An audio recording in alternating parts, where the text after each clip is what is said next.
Guys আমার কাছে আছে পার্ক এভিনিউর 150 ml পারফিউম। আর এই পারফিউমটা কতবার স্প্রে করলে পুরো শেষ হয়ে যাবে। আর আজকে তোমাদের কাউকেই সাবস্ক্রাইব করার কথা বলবো না, দেখি আমি না বলতে কে কে আমার চ্যানেলটা সাবস্ক্রাইব করে। আর গাইজ তোমরা দেখতেই পাচ্ছ পারফিউমের গায়ে কোনো রকম কিছু লেখা নেই যে এটা কতবার আমরা স্প্রে করতে পারবো। গাইজ ফাটবোকা ছাড়ো, চলো এবার স্প্রে করা যাক। চলো সবার প্রথমে আমি আমার গায়ে ভালোভাবে স্প্রে করে নিই। গাইজ আমাকে এটা ভুললে চলবে না যে পারফিউম আমি যতবার স্প্রে করব আমাকে কাউন্টিং করতে হবে। এরপরে আমি চলে আসলাম আমার বাহনের কাছে, আর বাহনকেও আমি বেশ কয়েকবার ভালোভাবে স্প্রে করে নিলাম। চলো গাইজ এবার তোমাদেরও একটু স্প্রে করে দিই।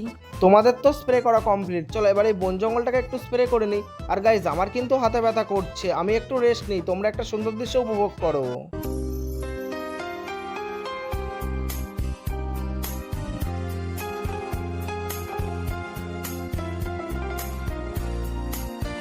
গাইজ আমার বাহনের চাকাটা নোংরা হয়ে রয়েছে, চলো এটাকেও এবার স্প্রে করা যাক। ধ্যাত তেরি গাইজ এভাবে হয়, চলো তাড়াতাড়ি করে চারিদিক স্প্রে করে নিই।